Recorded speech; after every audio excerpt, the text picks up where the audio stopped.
આજે હું તમારી જોડે એક મોસ્ટ ઇમ્પોર્ટન્ટ ટોપિક્સ લઈને આવ્યો છું. તો એ ટોપિક એ છે મિત્રો કે તમે તમારું કરિયર કઈ હિસાબે ચૂઝ કરો છો. આ વાત 10 પછી કે 12 પછી કે ગ્રેજ્યુએટ પછી નથી. આ વાત જનરલી છે. મતલબ કે આજે વાત અત્યારે જે હું કરી રહ્યો છું તે બધા જ નહીં છે. કોઈ એક ટોપિક પર નથી કે ભાઈ 12 પછી શું. તો વાતમાં એવું છે કે તમે તમારું કરિયર કઈ હિસાબે ચૂઝ કરશો.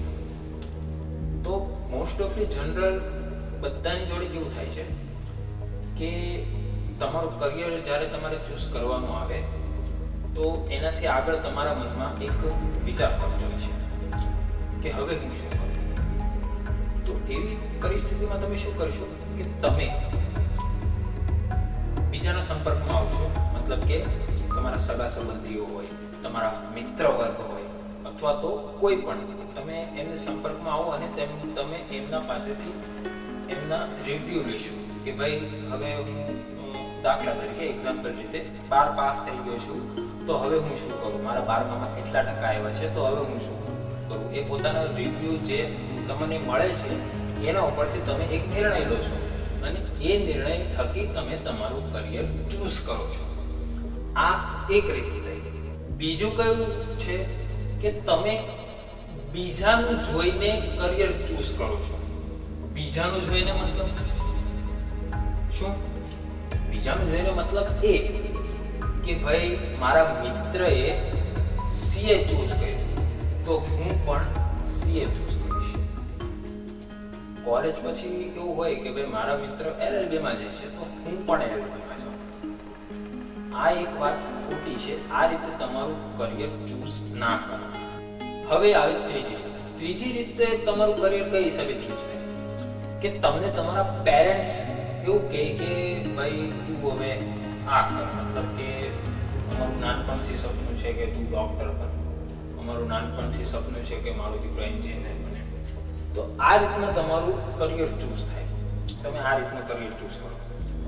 ત્યારબાદ હવે જે હું ટોપિક કહેવા જઈ રહ્યો છું જે તમારા કરિયરમાં મહત્વનો ભાગ ભજવે છે તો એની વાત કરીએ તો એમાં કરિયર એવી રીતના ચૂઝ થાય કે તમારે એ જોવાનું કે તમારું ઇન્ટરેસ્ટ શેમાં છે. તમારું ઇન્ટરેસ્ટ હશે એ વસ્તુ તમે ચૂઝ કરશો તો એમાં તમારા સક્સેસફુલ થવાના ચાન્સીસ અપ જશે. એનું કારણ શું છે કે તમને એની અંદર ઇન્ટરેસ્ટ છે, ફૂલ ઇન્ટરેસ્ટ છે. તમે એની અંદર જી અને જાન લગાવીને એની અંદર મહેનત કરશો. હવે ઇન્ટરેસ્ટની વાત કરીએ તો ઇન્ટરેસ્ટ હોવું એનું તમને એક્ઝામ્પલ આપું તો દાખલા તરીકે વિડીયો ગેમ રમવામાં ઇન્ટરેસ્ટની જરૂર છે. એમાં તમારું ઇન્ટરેસ્ટ ઓલરેડી હોય જ છે.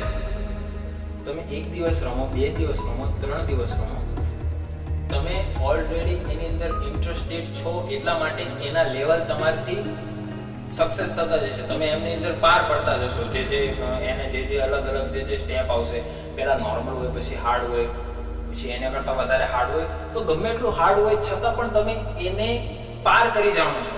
એનું કારણ શું છે કે તમારું એની અંદર ઇન્ટરેસ્ટ છે. એટલા માટે તમારું જેમાં ઇન્ટરેસ્ટ હશે એ વસ્તુ તમે ચૂઝ કરશો તો તમારા સક્સેસના ચાન્સીસ અપ થશે. એટલા માટે કહું છું કે વિદ્યાર્થીને તમે જે પણ કોઈ કરિયર ચૂઝ કરો, હું કોઈ ઉપર ભાર નથી મૂકતો કે તમે આ કરો, આ કરો, આ કરો.